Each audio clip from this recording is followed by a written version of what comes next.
Conheci bem o seu Antônio, que foi caseiro da fazenda por muitos anos antes de morrer.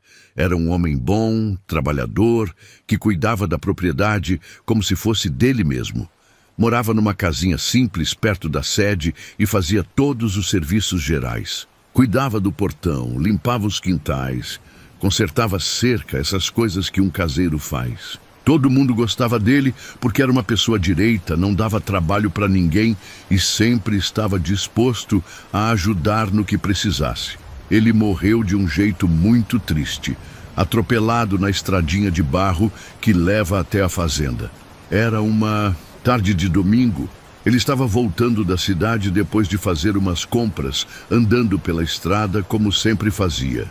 Um carro veio em alta velocidade e não conseguiu desviar a tempo.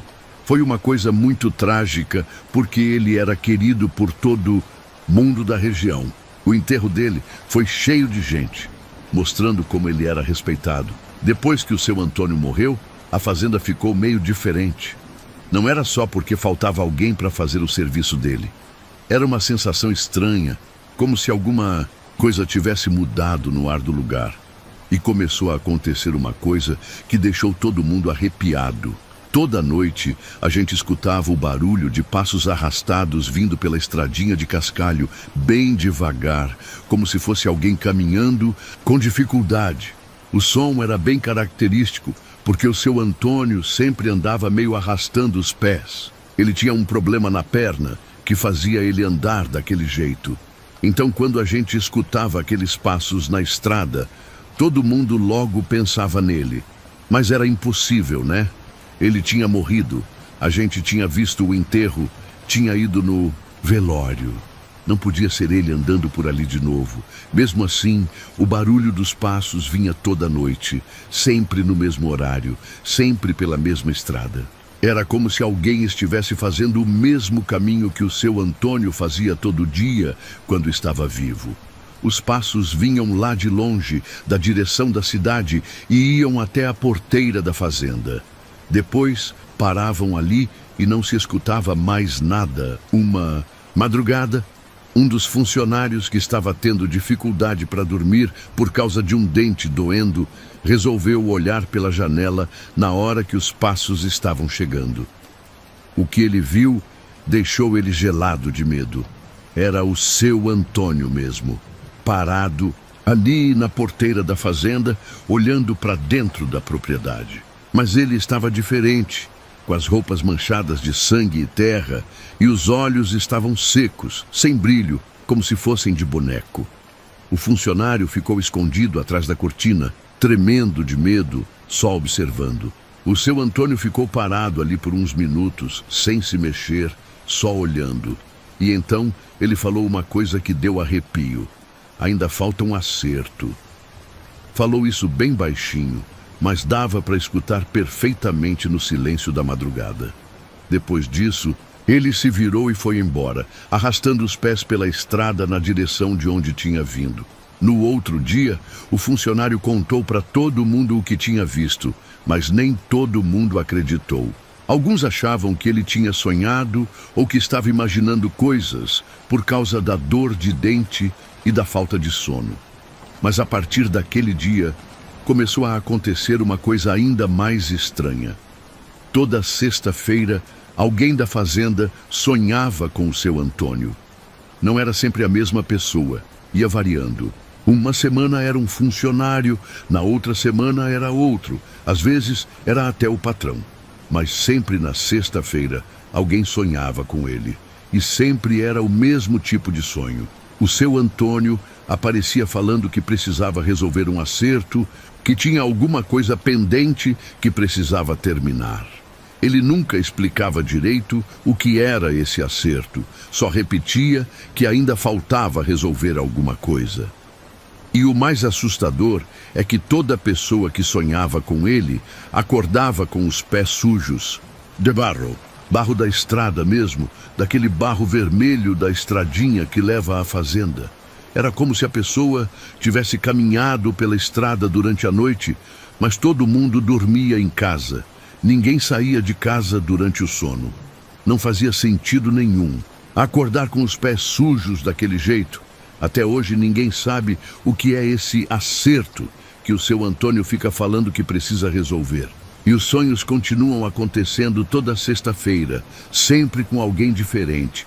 A gente já se acostumou, mas ainda dá um frio na barriga quando chega sexta e a gente sabe que alguém vai sonhar com ele de novo. E sempre acorda com os pés sujos de barro, como se tivesse ido lá na estrada encontrar com ele durante o sono.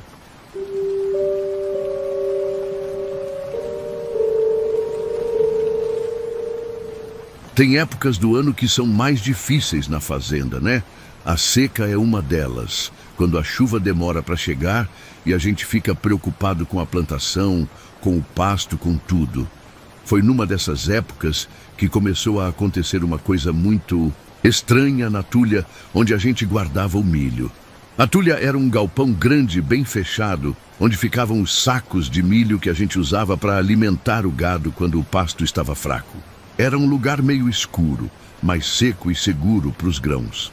Durante a seca, eu tinha que ir lá todo dia conferir o milho, ver se não tinha rato, se não estava entrando umidade, essas coisas que a gente precisa cuidar para não perder a safra. Era um trabalho tranquilo, eu já estava acostumado, mas começou a acontecer uma coisa que me deixou muito confuso. Toda vez que eu estava lá dentro, organizando os sacos ou conferindo se estava tudo certo, eu escutava um som baixinho vindo do meio dos sacos de milho. Era como se fosse uma voz feminina cantarolando alguma coisa, bem baixinho, quase um sussurro. Parecia uma cantiga de ninar, daquelas que as mães cantam para os filhos dormirem. O som vinha de dentro da própria tulha, como se tivesse alguém escondido entre os sacos cantando para si mesma. No começo, eu pensei que fosse coisa da minha cabeça. Sabe como é? Quando a gente fica muito tempo sozinho num lugar silencioso, às vezes imagina que está escutando coisas, mas conforme os dias foram passando, eu fui percebendo que não era imaginação. O canto estava sempre lá, toda vez que eu entrava na tulha. Era sempre a mesma melodia, bem suave, meio melancólica, como se a pessoa que estivesse cantando estivesse triste ou com saudade de alguma coisa. E o mais estranho é que quando eu parava para prestar atenção direito, tentando descobrir de onde vinha o som, ele parava na mesma hora, como se a pessoa soubesse que eu estava escutando. Eu cheguei a procurar entre os sacos, achando que podia ter algum bicho fazendo aquele som, ou até mesmo alguma pessoa que tivesse se escondido lá dentro. Mas nunca achei nada. A tulha estava sempre vazia, só com os sacos de milho arrumados nas pilhas certinhas. Não tinha lugar para ninguém se esconder. E mesmo assim, o canto continuava vindo de algum lugar que eu não conseguia identificar.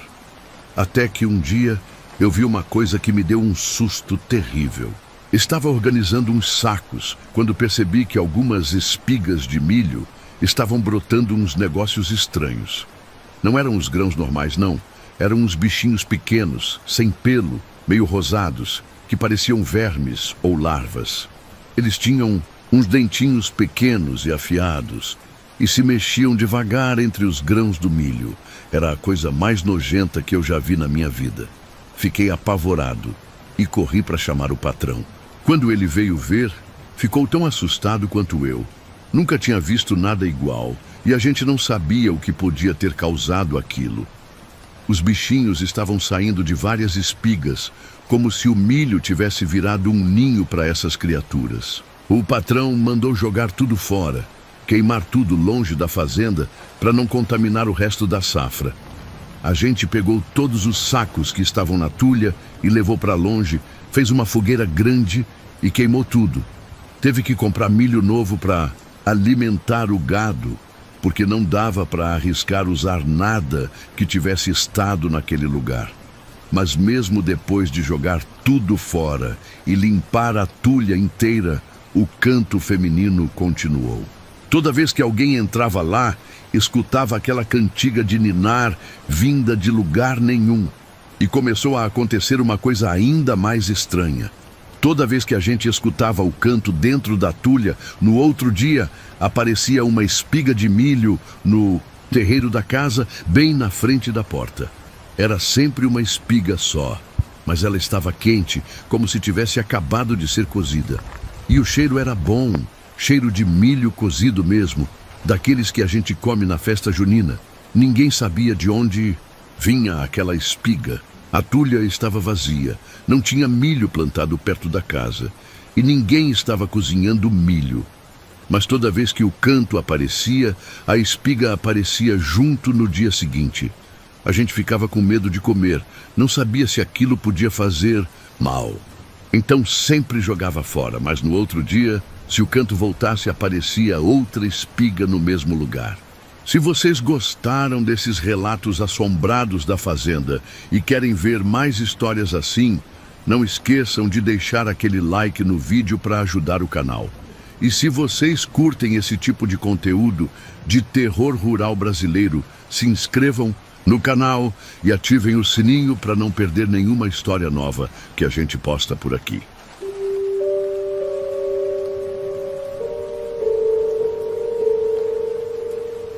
Às vezes aparece gente estranha procurando trabalho na fazenda, né? Pessoal que vem de longe, que está precisando de serviço, essas coisas.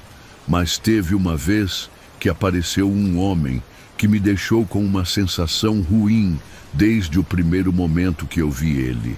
Era um cara alto, meio magro, com os olhos fundos que pareciam que estavam sempre olhando para alguma coisa que a gente não conseguia ver.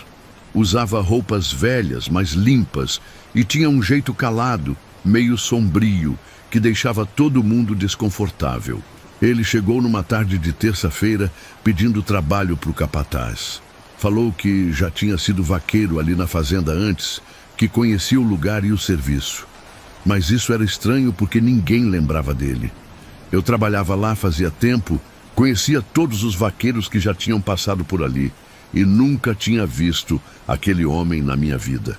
Perguntei para os outros funcionários mais velhos, que estavam na fazenda há mais tempo ainda, e eles também não lembravam dele. O capataz achou estranho também, mas o homem insistia que já tinha trabalhado ali, que sabia como cuidar do gado, onde ficavam os pastos, como funcionavam as coisas. Ele falava com uma certeza que quase convencia a gente, como se realmente conhecesse cada cantinho da fazenda. E estava precisando de gente para trabalhar mesmo, porque um dos vaqueiros tinha saído na semana anterior. Então o capataz resolveu deixar ele ficar, pelo menos para experimentar. O homem não falava muito com ninguém. Fazia o serviço dele calado, sozinho, e quando terminava, sumia. Ninguém sabia onde ele dormia, onde ele comia, nada. Parecia que ele simplesmente desaparecia no final do dia e reaparecia na manhã seguinte para trabalhar. E o mais estranho é que ele realmente conhecia a fazenda muito bem. Sabia onde ficava cada coisa, conhecia o temperamento dos animais, fazia o trabalho como se tivesse feito aquilo a vida inteira ali. Mas tinha alguma coisa nele que deixava os bichos nervosos. Os cavalos não gostavam quando ele chegava perto, ficavam agitados, relinchando e tentando se afastar. O gado também ficava meio inquieto quando ele passava pelo pasto. Era como se os animais sentissem alguma coisa que a gente não conseguia perceber. E os cachorros da fazenda, que normalmente eram amigáveis com todo mundo, rosnavam baixinho quando ele passava. No terceiro dia, o homem simplesmente sumiu. Não avisou ninguém, não pediu as contas, não falou que ia embora. Chegou amanhã e ele não apareceu para trabalhar. O capataz achou que ele tinha desistido do serviço e ido embora durante a noite. Mas quando foi conferir o gado, descobriu que 3 bois tinham sumido junto com ele. E também um cavalo bom, um alazão que o patrão gostava muito. Foi aí que todo mundo percebeu que tinha alguma coisa muito errada com aquele homem. Ninguém rouba gado e cavalo assim, de uma hora para outra, sem deixar rastro. E o mais estranho é que na baia onde o cavalo ficava, tinha umas marcas queimadas no chão, como se alguém tivesse riscado com ferro quente. E ao redor dessas marcas, tinha sal grosso espalhado, formando um círculo perfeito. Sal grosso espalhado em círculo é coisa que a gente vê em macumba, nessas coisas de religião.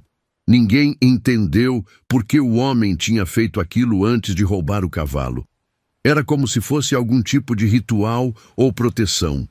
As marcas queimadas no chão também não faziam sentido, porque não tinha como fazer aquilo sem que ninguém percebesse o cheiro de queimado. O patrão chamou a polícia para registrar o roubo, mas eles nunca conseguiram achar nem o homem, nem os animais. Era como se tivessem sumido no mundo. E o mais impressionante é que quando a polícia perguntou o nome do homem, ninguém soube responder. Ele nunca tinha falado o nome dele e a gente nunca tinha perguntado. Era como se a gente tivesse esquecido de perguntar uma coisa tão básica. Depois disso, o capataz mandou lacrar a baia onde o cavalo ficava, pregou tábuas na porta e deixou ela fechada, como se fosse um lugar amaldiçoado. E até hoje ninguém fala sobre aquele homem na fazenda. É como se fosse um assunto proibido que traz azar. Sempre que alguém novo chega perguntando sobre trabalho, todo mundo fica meio desconfiado, lembrando daquele homem estranho que ninguém consegue esquecer, mas que também ninguém quer lembrar.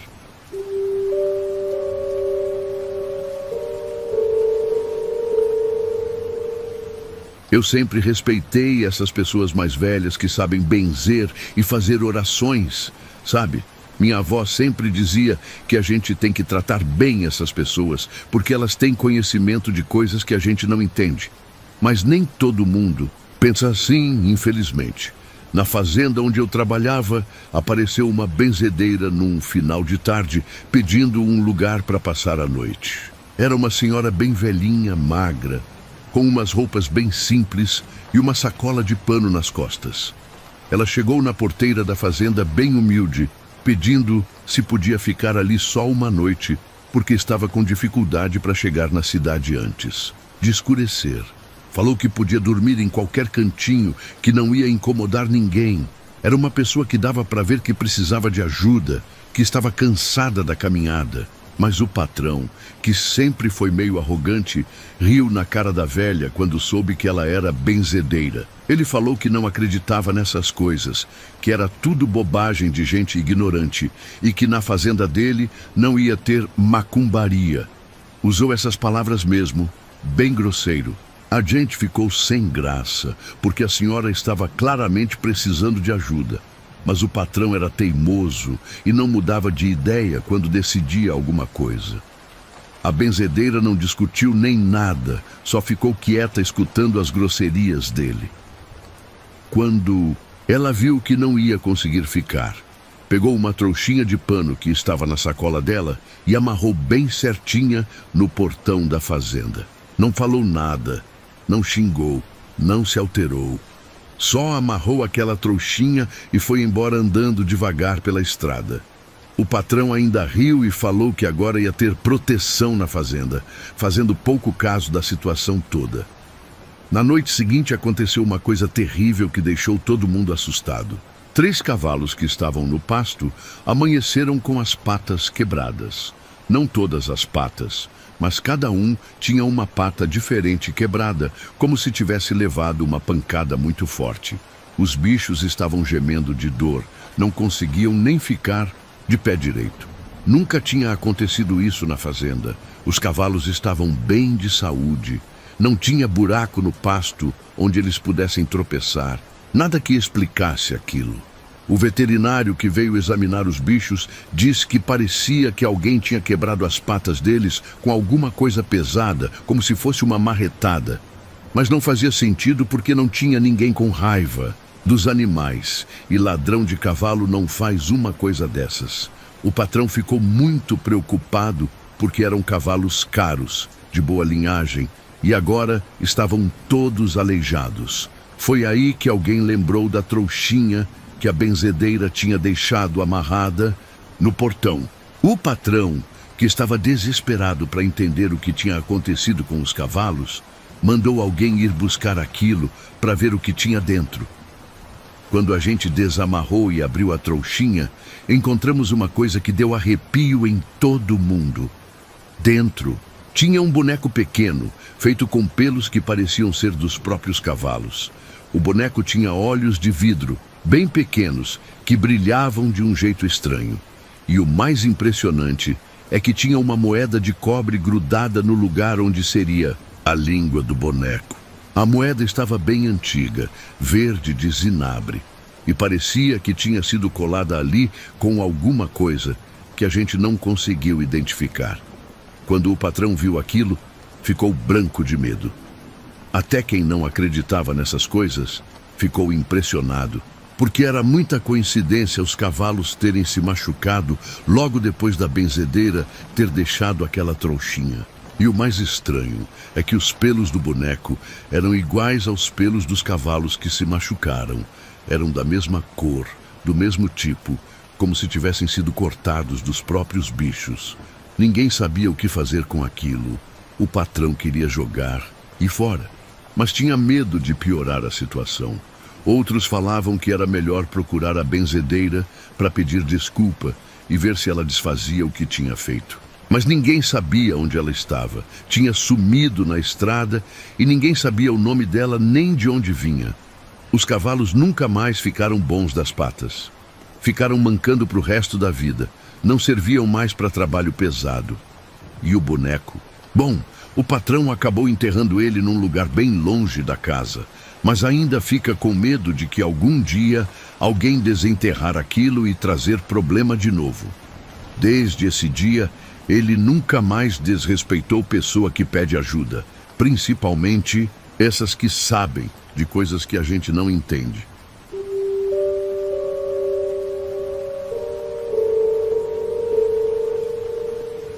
Vocês sabem como é. Trabalho de fazenda sempre tem coisa perigosa que a gente precisa resolver, né?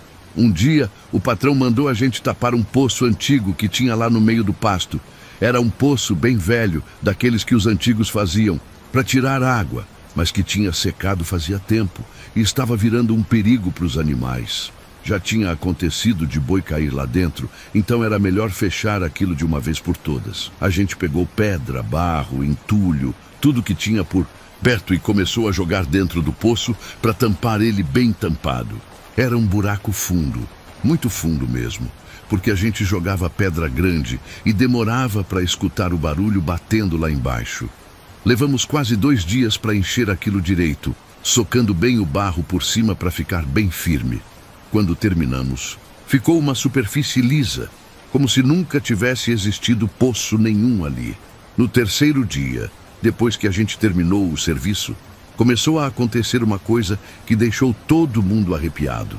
A gente começou a ouvir um berro saindo debaixo da terra, bem do lugar onde estava o poço tampado. Mas não era berro de bicho, não. Era berro de gente mesmo, de homem. Um grito desesperado, como se alguém estivesse gritando com toda a força que tinha. E o mais estranho é que o som parecia abafado, como se a pessoa estivesse gritando de muito longe ou com alguma coisa tampando a boca. Era um som seco, esquisito, como se a garganta da pessoa estivesse machucada ou cortada. Dava uma agonia danada de escutar aquilo.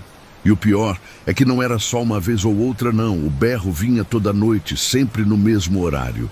Quando dava 11 horas da noite em ponto, começava aquele grito horrível saindo debaixo da terra. Durava uns minutos e depois parava, mas deixava todo mundo sem conseguir dormir direito. O gado começou a ficar estranho também. Eles não queriam mais beber água na bebida que ficava perto do poço tampado. Mesmo com sede, os bichos passavam longe dali e iam beber em outros lugares, mais distantes. Era como se eles sentissem alguma coisa ruim naquele lugar. E quando o berro começava durante a noite, os animais ficavam agitados, correndo de um lado para o outro, muito nervosos. Um dos vaqueiros, que era mais corajoso que o resto da turma, resolveu que ia cavar para ver o que tinha por baixo daquele barro. Todo. Ele falava que devia ter algum bicho preso lá embaixo, talvez algum gato do mato ou sei lá o que tinha caído no poço antes da gente tampar. Então, numa tarde, ele pegou uma pá e começou a cavar bem no lugar de onde vinha o som. Cavou, cavou, e não achou nada além de barro e pedra. Só terra mesmo, nada de bicho, nada de buraco, Nada que explicasse aquele berro, mas quando ele estava já desistindo de procurar, a pá dele bateu numa coisa dura. Ele cavou ao redor e puxou o negócio para fora. Era um dente humano, grande, como se fosse de um homem adulto. O dente estava meio amarelado, velho, mas ainda inteiro. Isso deixou todo mundo ainda mais assustado, porque como é que ia ter dente de gente no meio daquele barro? A gente tinha tampado o poço com as próprias mãos. Sabia que não tinha nada de gente lá dentro, mas ali estava o dente, não tinha como negar. O vaqueiro ficou com tanto medo que jogou o dente longe e tampou o buraco de novo, bem rápido. Mas o berro continuou vindo toda a noite, sempre às 11 horas em ponto. Virou uma rotina terrível. Todo mundo já sabia que quando chegasse aquele horário, ia começar aquele grito de desespero vindo debaixo da terra. E por mais que a gente tentasse ignorar, sempre dava um frio na barriga quando escutava.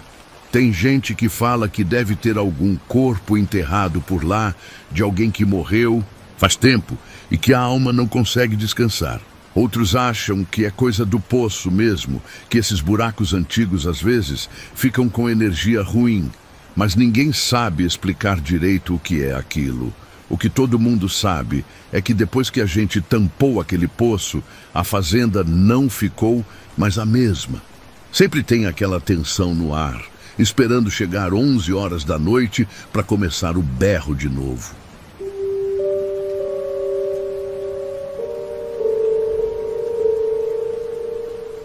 Toda família tem suas tradições e crenças, né? Na fazenda onde eu trabalhava, o patrão sempre respeitou muito as coisas que o bisavô dele deixou como herança. Uma dessas coisas era sobre uma casa velha que ficava lá nos fundos da propriedade, meio abandonada, mas ainda de pé. Era uma construção antiga, do tempo que o bisavô era vivo, feita com aquela madeira grossa e telha de barro que dura para sempre. A casa tinha vários cômodos, mas estava meio largada às traças, cheia de móveis velhos cobertos de poeira e teias de aranha. O patrão sempre falava que tinha uma janela específica naquela casa que o bisavô dizia para nunca abrir. Ele não explicava muito bem o porquê, só dizia que era tradição de família e que a gente devia respeitar isso. A janela estava sempre bem fechada. Tinha até umas tábuas pregadas por cima, bem antigas já, meio carcomidas, mas ainda firmes. Todo mundo que trabalhava na fazenda sabia dessa história e respeitava. Sabe como é? A gente não mexia naquilo, deixava como estava. Aí chegou um funcionário novo, um rapaz jovem, que tinha vindo da cidade procurar trabalho. Ele era meio curioso, demais, sempre fazendo perguntas sobre tudo, querendo saber o porquê das coisas. Quando ele soube da história da janela, ficou muito interessado e começou a perguntar por que não podia abrir, o que tinha por trás dela, se alguém já tinha visto o que tinha lá dentro. A gente sempre respondia que era tradição, que o bisavô tinha deixado aquela ordem e todo mundo respeitava. Mas ele não se contentava com essa resposta. Ele ficava insistindo que devia ter alguma razão específica, que não podia ser só superstição. Falava que era coisa de gente antiga, que não fazia sentido ter medo de uma janela. A gente tentava explicar que não era medo, era respeito mesmo, mas ele achava bobagem. Num sábado, quando quase todo mundo tinha ido para a cidade fazer compras e resolver as coisas, ele resolveu ir lá, ver a tal janela por conta própria. Pegou um pé de cabra da oficina e foi até a casa velha decidido a descobrir o que tinha por trás daquelas tábuas. A gente só soube do que ele tinha feito no domingo, quando ele mesmo contou. Ele estava meio estranho, com cara de quem não tinha dormido direito, os olhos meio vermelhos e irritados. Mas ele disse que não tinha visto nada demais dentro da casa quando abriu a janela. Falou que era só um cômodo comum, com uns móveis velhos, muita poeira e nada de especial. Disse que a gente estava fazendo tempestade em copo d'água e que não tinha nada de sobrenatural ali. Mas na noite de domingo para segunda-feira, começou a acontecer uma coisa muito estranha na casa velha. Começou a escorrer um líquido escuro pela parede externa, bem embaixo da janela que ele tinha aberto. Era uma coisa grudenta, meio viscosa, que ia pingando bem devagar pela parede até formar uma poça no chão. O líquido tinha um cheiro muito forte e ruim, como se fosse alguma coisa podre ou estragada. E não parava de escorrer, ia a noite toda, formando aquela poça fedorenta. Ninguém conseguiu dormir direito naquela noite, porque além do cheiro forte que vinha da casa, tinha um barulho estranho que parecia vir de dentro dela. Era como se tivesse gente andando pelos cômodos, arrastando móveis, abrindo e fechando portas. Mas a casa estava vazia. Todo mundo sabia disso. E ninguém tinha coragem de ir lá ver o que estava acontecendo no meio da noite. No outro dia, o rapaz que tinha aberto a janela estava ainda mais estranho. Os olhos dele estavam bem vermelhos, como se ele tivesse chorado a noite toda ou como se estivesse doente. Mas o mais esquisito é que ele não parava de repetir a mesma frase o tempo todo. Agora ela sabe que a gente está aqui. Ele falava isso baixinho, como se estivesse conversando com alguém que só ele podia ver, mas não tinha ninguém perto dele. A gente tentava conversar com ele, perguntar se ele estava se sentindo bem, mas ele só olhava com aqueles olhos vermelhos e assustados e repetia a mesma coisa. Era como se ele estivesse com medo de alguma coisa que ninguém mais conseguia ver. O patrão ficou preocupado com o estado do rapaz e levou ele para o médico da cidade. Mas o doutor disse que não tinha nada errado fisicamente, só parecia meio cansado e estressado. Mesmo assim, ele continuava falando aquela frase estranha toda hora. Depois de alguns dias aguentando aquilo, ele pediu as contas e foi embora da fazenda sem dar explicação direito para o patrão. Antes de ir embora, ele só disse que não podia ficar ali porque ela sabia onde todo mundo estava. Ninguém entendeu quem era essa ela que ele falava, mas todo mundo ficou aliviado quando ele foi embora porque a situação estava muito estranha. O patrão mandou fechar a janela de novo, pregou tábuas novas, mais grossas e resistentes que as antigas. O líquido parou de escorrer pela parede e o barulho dentro da casa parou também. Mas até hoje, ninguém chega perto daquela casa sem sentir um arrepio e uma vontade de sair correndo de lá.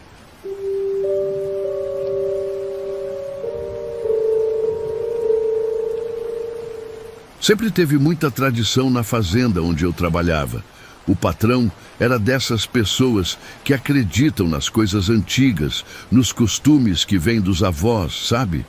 Então, quando os urubus começaram a atacar muito a plantação da várzea, ele resolveu fazer as coisas do jeito tradicional e mandou colocar um espantalho bem no meio da plantação. Era um trabalho que geralmente o vaqueiro mais velho fazia, porque ele sabia como montar o boneco direito, com que tipo de roupa, como amarrar para ficar firme no vento. O vaqueiro que ia fazer o serviço era um cara muito experiente, trabalhava na fazenda fazia mais de 20 anos. Ele conhecia todos os truques para fazer um espantalho que funcionasse de verdade, não era qualquer boneco jogado ali. Ele escolheu roupa velha do próprio patrão, que tinha aquele cheiro de gente, colocou um chapéu de palha bem usado e montou tudo numa manhã de segunda-feira bem cedinho. O boneco ficou bem feito mesmo, parecia quase uma pessoa de longe. Deixaram o espantalho lá no meio da várzea, bem no lugar onde os urubus mais atacavam. No primeiro dia já aconteceu uma coisa que deixou todo mundo meio confuso. A terra ao redor do espantalho secou completamente, formando como se fosse um círculo perfeito. Não tinha explicação para isso, porque não tinha feito calor demais. Não tinha faltado chuva, nada que justificasse aquela seca só naquele lugar específico. O resto da plantação estava normal, verdinha e saudável. Só aquele pedaço em volta do boneco que ficou seco e rachado. A gente achou meio esquisito, mas pensou que podia ser coincidência. Talvez o sol batesse mais forte naquele cantinho ou alguma coisa assim. Mas no segundo dia, os urubus começaram a fazer o contrário do que deveriam fazer. Ao invés de se espantarem do boneco, eles começaram a sobrevoar o espantalho o dia inteiro. Ficavam voando em círculo por cima dele, gritando muito, como se estivessem esperando alguma coisa acontecer. Era muito estranho, porque o urubu geralmente tem medo de espantalho. É exatamente para isso que a gente faz eles, né? Mas esses bichos pareciam atraídos pelo boneco, como se ele fosse um ímã para eles. Ficavam lá o dia inteiro, do nascer ao pôr do sol, voando e fazendo aquele barulho feio que o urubu faz. E o mais estranho é que eles não desciam na plantação. Ficavam só voando por cima do espantalho mesmo.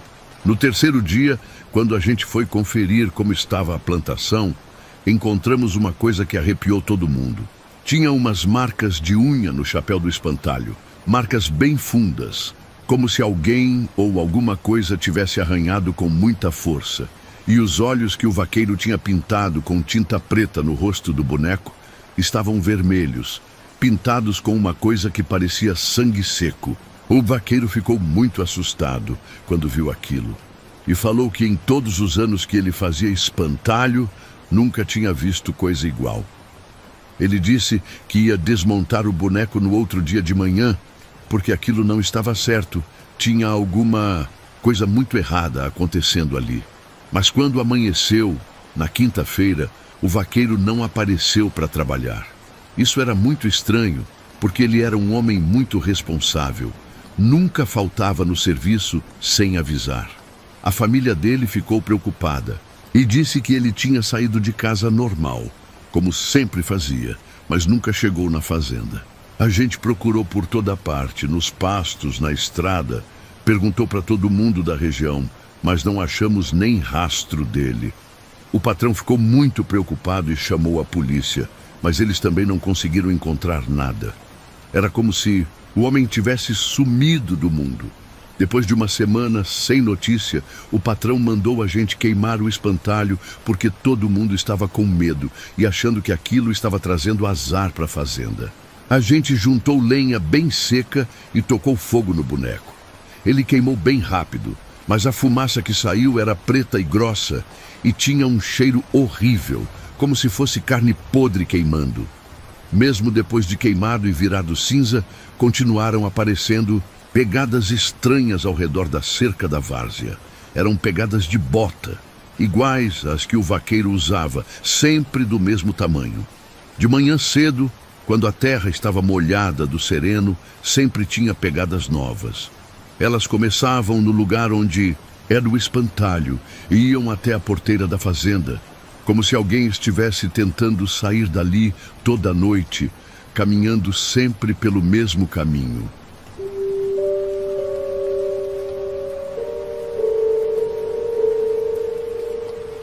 Tem lugar em fazenda que a gente meio que se acostuma, né? Eu cuidava do gado num lugar bem tranquilo, longe da cidade, onde tinha um curral que a gente usava para prender os bezerros de noite. Era uma proteção contra onça, lobo e outros bichos que atacam o gado novo durante a madrugada. Esse curral ficava num lugar meio isolado, mas era prático, porque ficava perto do pasto onde as vacas ficavam com os bezerros durante o dia. Era um trabalho que eu gostava, cuidar dos bichos, ver eles crescendo saudáveis. Mas começou a acontecer uma coisa muito estranha que me deixava sem entender nada. Toda manhã, quando eu chegava no curral para soltar os bezerros, as porteiras estavam abertas e o chão estava todo revirado, pisoteado, como se os bichos tivessem ficado muito agitados e nervosos durante a noite toda. No começo, eu pensei que era algum bicho do mato tentando entrar no curral, ou até mesmo gente querendo roubar o gado. Mas não fazia muito sentido, porque os bezerros continuavam todos lá dentro, só que estavam muito assustados mesmo. Eles ficavam todos grudados num cantinho do curral, tremendo, olhando para os lados como se tivessem visto alguma coisa que tinha deixado eles com muito medo. E demorava um tempão para eles se acalmarem. Normalmente os bezerros são tranquilos de manhã. Ficam esperando a gente abrir a porteira para sair para o pasto. Mas esses estavam completamente diferentes. Eu sempre fechava as porteiras muito bem. Antes de ir embora, conferia 2 vezes se estava tudo certo. Então não entendia como elas abriam sozinhas durante a noite. Falei para o patrão sobre isso e ele ficou preocupado, achou que podia ser ladrão mesmo tentando roubar o gado.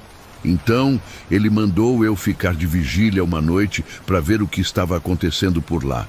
Eu me preparei, levei um cobertor, uma garrafa de café quente e me escondi num lugar onde dava para ver o curral inteiro sem ser visto. Era um lugar meio alto, atrás de umas árvores, onde eu podia observar tudo. Devia ser umas 3 horas da manhã. Eu estava meio cochilando quando escutei um barulho estranho vindo do curral. Quando eu olhei, vi uma mulher dentro do curral dançando no meio dos bezerros. Ela era bem magra, bem alta, com o cabelo comprido e solto que balançava enquanto ela se movia. Estava descalça e os pés dela estavam sujos de uma coisa escura que eu depois percebi que era sangue. Ela dançava bem devagar, girando entre os bichos, movendo os braços de um jeito meio estranho, como se estivesse fazendo algum tipo de ritual. O mais impressionante é que os bezerros não estavam com medo dela. Eles estavam todos parados, quietinhos, olhando para ela como se estivessem hipnotizados. Normalmente, quando entra alguém estranho no curral, os bichos ficam agitados, correm de um lado para o outro, fazem barulho. Mas esses estavam completamente calmos, como se conhecessem a mulher há muito tempo. Era uma cena muito estranha, muito fora do normal. Eu fiquei gelado, sem conseguir me mexer, apenas observando aquela dança estranha. Quando eu finalmente consegui reagir e apontei a lanterna na direção dela, a mulher parou de dançar e se virou na minha direção. Eu não consegui ver o rosto dela direito, porque a luz da lanterna estava tremendo na minha mão. Mas quando ela olhou para mim, senti um frio que subiu dos pés até a cabeça. E então, ela simplesmente sumiu no ar, do nada mesmo, como se nunca tivesse estado ali. Os bezerros ficaram completamente desesperados na mesma hora, correndo de um lado para o outro, mugindo alto, e as porteiras se abriram sozinhas bem na minha frente. Eu corri dali e só voltei quando amanheceu, levando outros funcionários comigo. Contei tudo o que tinha visto. Mas o patrão achou que eu estava inventando história ou que tinha sonhado. Mas depois que isso aconteceu, todo bezerro que nascia na fazenda vinha com uma coisa estranha. Os olhos ficavam fundos, meio caídos, e eles choravam de um jeito que não parecia choro de boi. Era como se fosse choro de criança mesmo, um som bem agudo e triste que dava dó de escutar. Os mais velhos da região, quando souberam da história, falaram que já tinham visto coisa parecida em outras fazendas, mas nunca ninguém soube explicar direito o que era. Depois de um tempo, o patrão resolveu mudar o curral de lugar, porque os bezerros não se desenvolviam direito e ficavam doentes com facilidade. Mas até hoje, quando eu passo perto do lugar onde era o curral antigo, sinto um arrepio e uma sensação de que tem alguém me observando de longe.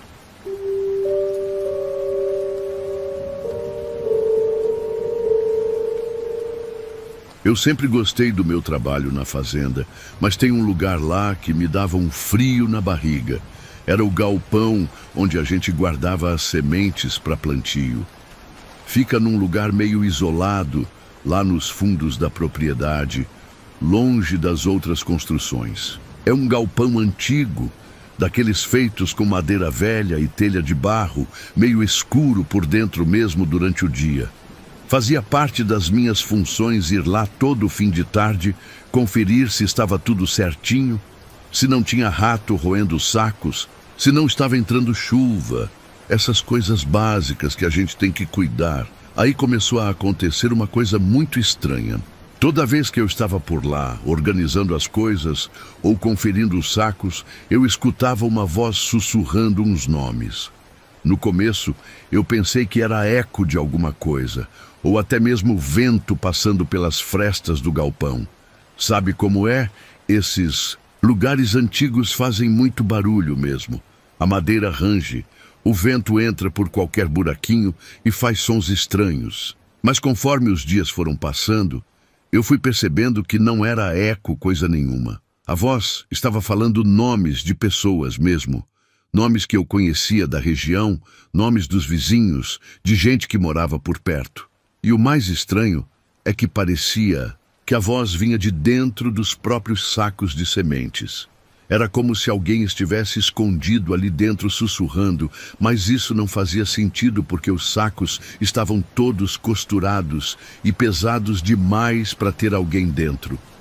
Eu ficava meio sem graça, olhava ao redor para ver se tinha alguém me pregando uma peça, mas nunca tinha ninguém por lá. Era sempre só eu mesmo no galpão. Não dava muita bola, porque pensava que era impressão minha, coisa da cabeça mesmo. Até que numa madrugada eu tive que ir lá buscar uma coisa que o patrão tinha pedido com urgência. Era bem tarde da noite, devia ser umas 2 horas da manhã, e estava um silêncio danado. Daqueles silêncios de interior que você escuta até o próprio coração batendo. Quando eu cheguei perto do galpão, escutei a voz de novo, só que muito mais clara que das outras vezes. E dessa vez ela falou meu nome completo, bem devagar, como se estivesse me chamando. Mas não era uma voz amigável, não. Era uma voz cheia de raiva, daquelas que te dão um frio na barriga na hora. Eu quase voltei para casa na mesma hora, mas precisava pegar aquela coisa que o patrão tinha pedido, senão ia dar problema no outro dia.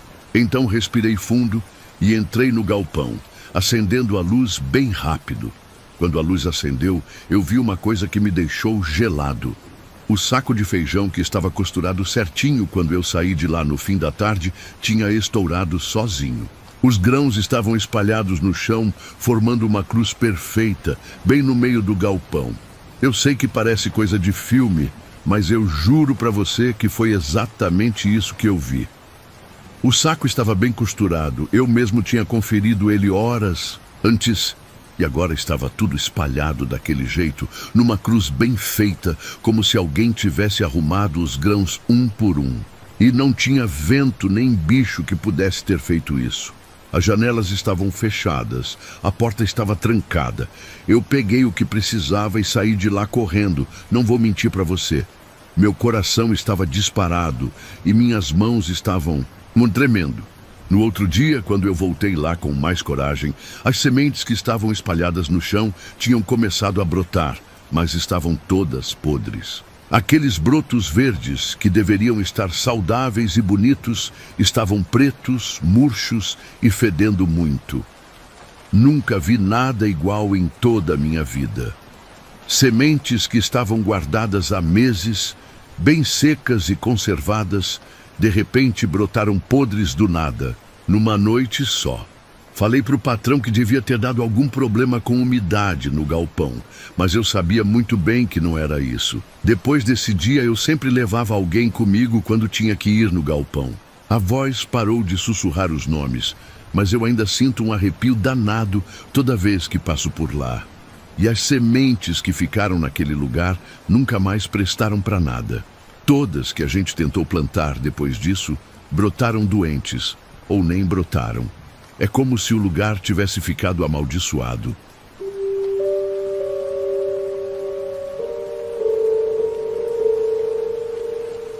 Olha, eu vou contar uma coisa que aconteceu comigo que até hoje me dá arrepio só de lembrar. Eu estava fazendo o meu trabalho normal na fazenda, sabe? Era uma noite dessas bem escuras, sem lua nem estrela, daquelas que você não vê nem a própria mão na frente do rosto. Eu sempre fazia a ronda do gado de noite. É uma coisa que a gente faz para ver se está tudo certo com os bichos, se não tem onça por perto, essas coisas.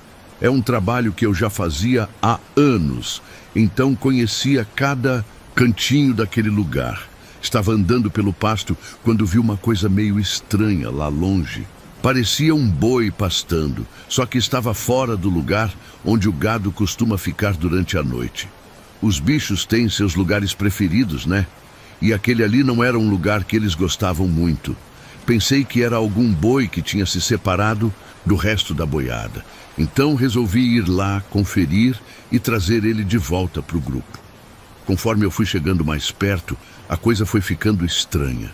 O bicho estava de costas para mim, pastando devagar, mas a postura dele estava esquisita demais. As costas estavam meio arqueadas, curvadas, como se fosse uma pessoa que estava abaixada, comendo alguma coisa do chão. Eu nunca vi boi ficar daquele jeito em todos esses anos trabalhando com gado. E o jeito que ele se movia também não era normal. Não era aquele movimento tranquilo que o gado faz quando está pastando. Era meio, sei lá, como se fosse uma pessoa fingindo ser um boi, entende? Os movimentos eram muito estranhos, não naturais. Eu comecei a sentir um frio na barriga, mas continuei andando porque precisava ver o que estava acontecendo ali. Quando cheguei mais perto, peguei a lanterna que estava na minha mão e acendi para ver melhor o que era aquilo. No exato momento que a luz da lanterna bateu no bicho, ele simplesmente sumiu. Assim do nada mesmo, como se nunca tivesse estado ali. Eu fiquei parado no lugar tentando entender o que tinha acontecido. Não fazia sentido nenhum, né? Boi não some no ar assim. Então eu fui até o lugar onde ele estava pastando e vi umas marcas no chão que me deixaram ainda mais confuso e assustado. Eram como se fossem pegadas de boi, só que rachadas e com uns negócios que pareciam dedos saindo das pontas. Nunca vi nada igual na minha vida. E olha que eu trabalho com gado faz muito tempo já. As marcas estavam bem fundas na terra, como se o bicho fosse muito pesado. Mas ao mesmo tempo tinha esses dedos estranhos que não faziam sentido nenhum. Eu fiquei ali agachado, olhando aquelas marcas, tentando entender o que podia ter feito aquilo. O mais esquisito é que depois desse dia, o gado não quis mais pastar naquele pedaço do pasto. Eles ficam longe dali, bem longe mesmo, como se tivessem medo de alguma coisa que a gente não consegue ver. E toda noite, quando eu passo por lá fazendo a ronda, eu escuto um barulho de mastigação vindo do meio do pasto. É como se tivesse alguém ou alguma coisa pastando ali, mas quando eu olho com a lanterna, não tem nada. O som é bem claro. Dá para ouvir direitinho o barulho de alguma coisa mastigando capim, aquele som que o gado faz quando está comendo. Eu já falei para os outros funcionários da fazenda sobre isso, mas eles acham que é coisa da minha cabeça, que eu estou imaginando coisas. Só que eu sei que não é imaginação. Tem alguma coisa estranha naquele lugar e eu tenho certeza absoluta disso. O gado também sabe que tem algo errado ali, porque eles não chegam perto de jeito nenhum. Mesmo quando a gente tenta levar eles para pastar naquele lado, eles ficam nervosos e não querem ir. É como se eles sentissem alguma coisa que a gente não consegue sentir. E eu, quando tenho que passar por lá durante a ronda, passo bem rápido e não olho muito para trás. Tem noites que o barulho de mastigação fica mais forte, como se a coisa estivesse com mais fome ou sei lá o quê. É uma sensação muito ruim, como se eu não devesse estar ali, como se estivesse invadindo o território de alguma coisa que não queria ser incomodada. Até hoje eu fico pensando no que foi aquilo que eu vi naquela noite. Não era boi, isso eu tenho certeza absoluta, mas também não sei o que era. E aquelas pegadas com dedos, isso me assombra até...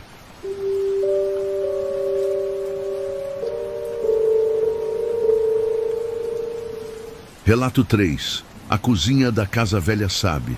Quando a gente tem um lugar na casa que marca a vida da família inteira. Na fazenda onde eu cresci, esse lugar era a cozinha da sede velha.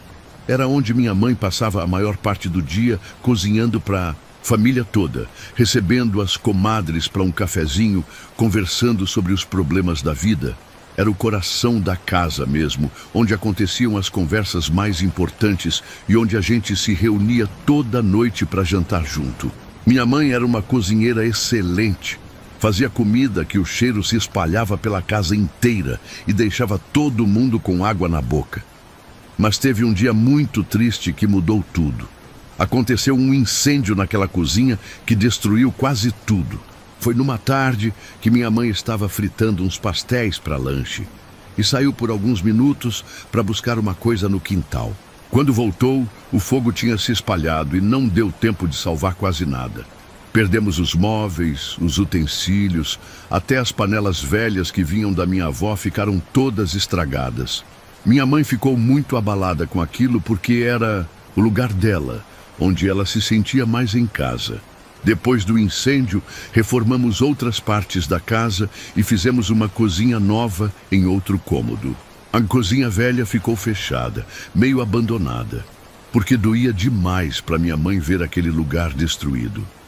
As paredes ficaram meio pretas da fumaça, o chão todo manchado e tinha um cheiro de queimado que demorou muito tempo para sair.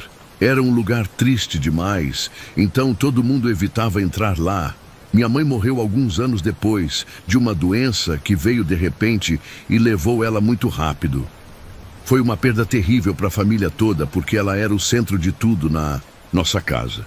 Depois que ela partiu, a casa ficou muito silenciosa, muito vazia, como se tivesse perdido a alma. E foi aí que começaram a acontecer as coisas estranhas na cozinha velha. Toda madrugada, por volta das 2 ou 3 horas da manhã, a gente começou a sentir cheiro de alho fritando vindo daquela parte da casa. Era um cheiro bem forte, bem característico, como se alguém estivesse cozinhando lá dentro.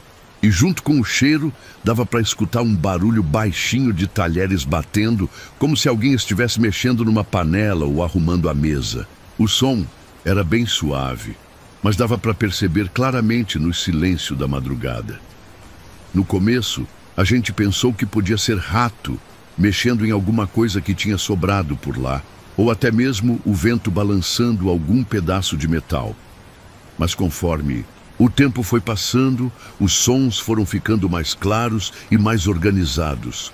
Era como se realmente tivesse alguém cozinhando e arrumando a cozinha para alguma refeição. E o cheiro de alho era tão real, tão forte, que às vezes até dava fome de sentir aquele aroma familiar. Uma noite eu não estava conseguindo dormir. E quando o cheiro começou a vir da cozinha velha, eu escutei uma coisa que me gelou o sangue.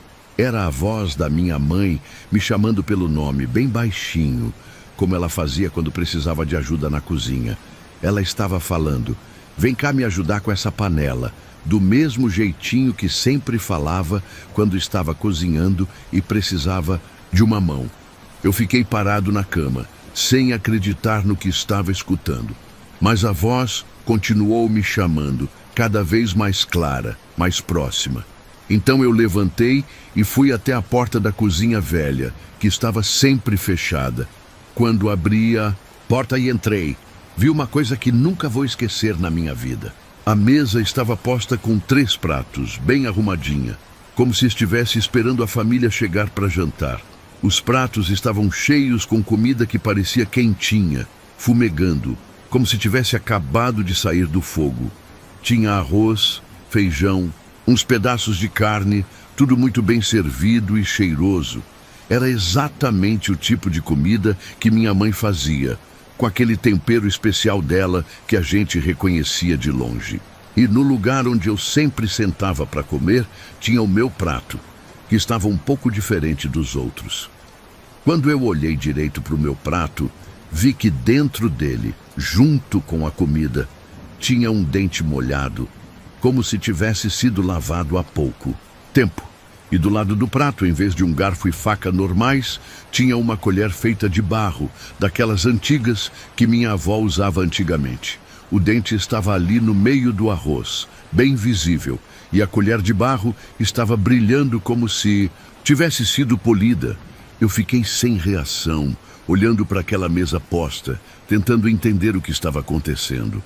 A comida cheirava bem, parecia gostosa, mas aquele dente no meu prato e aquela colher estranha me deixaram com muito medo. Era como se fosse um convite, mas um convite que tinha alguma coisa errada, alguma coisa que eu não deveria aceitar. Saí da cozinha correndo e fechei a porta bem rápido. No outro dia, quando voltei lá para ver, não tinha nada. A mesa estava vazia, sem prato, sem comida, sem nada. Mas o cheiro de alho fritando continuou vindo toda a madrugada, e de vez em quando eu ainda escuto a voz da minha mãe me chamando. Só que agora eu não vou mais lá ver o que é.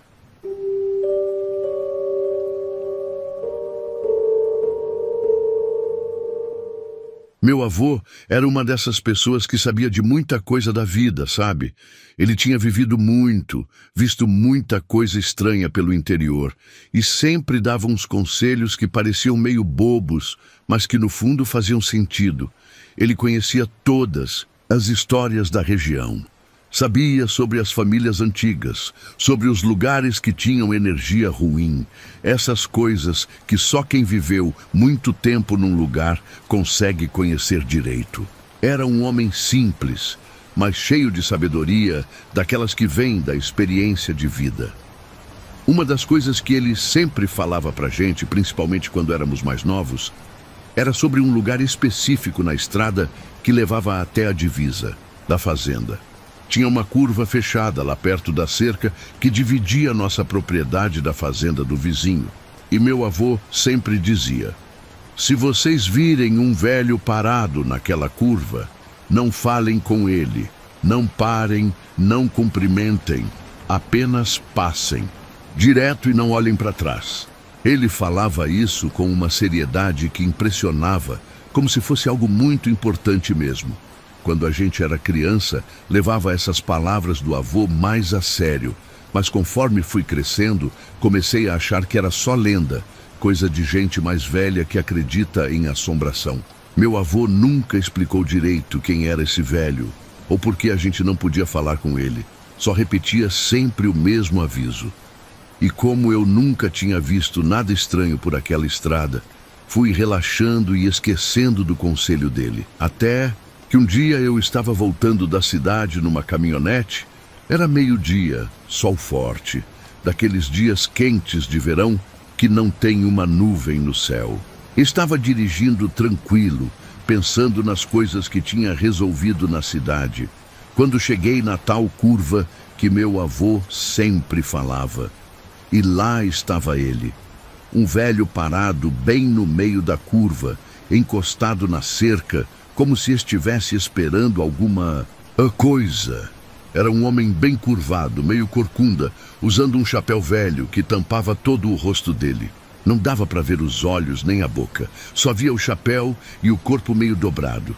Ele estava parado debaixo do sol forte do meio-dia, mas não tinha sombra nenhuma ao redor dele. Isso me chamou a atenção na hora, porque qualquer pessoa parada debaixo daquele sol tinha que ter sombra, né? Mas ele estava ali como se fosse uma imagem, sem projetar sombra no chão. Na hora que vi aquilo, lembrei na mesma hora do aviso do meu avô. O coração começou a bater forte e senti um frio na barriga, mesmo com todo aquele calor. O velho não se mexeu quando a caminhonete passou por ele. Ficou na mesma posição, como se fosse uma estátua. Eu forcei os olhos para frente e passei direto, sem parar, sem cumprimentar, exatamente como meu avô tinha ensinado. Mas a curiosidade foi mais forte e eu não consegui resistir. Quando passei pela curva e a estrada ficou reta de novo, olhei no retrovisor para ver se o velho ainda estava lá. E ele não estava mais. Tinha simplesmente sumido, como se nunca tivesse estado ali.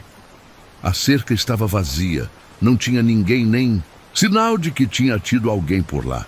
Foi como se ele tivesse se dissolvido no ar.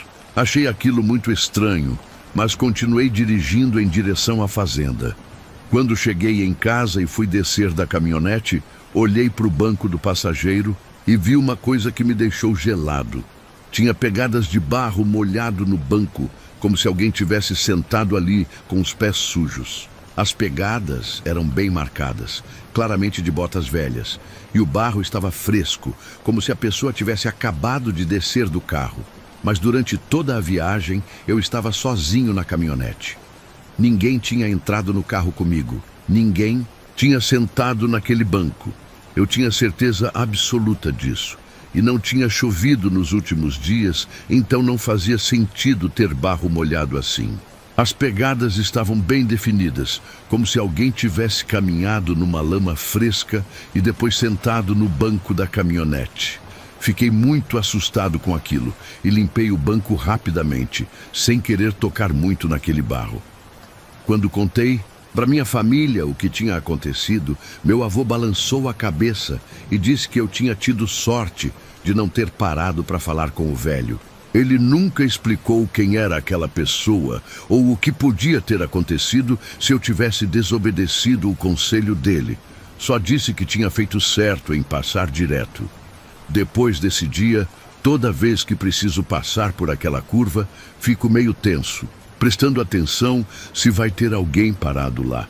Até hoje não vi o velho de novo, mas sempre lembro das palavras do meu avô e passo direto, sem olhar muito para os lados. E sempre confiro o banco do passageiro quando chego em casa, só para ter certeza de que não tem pegada de barro molhado ali de novo.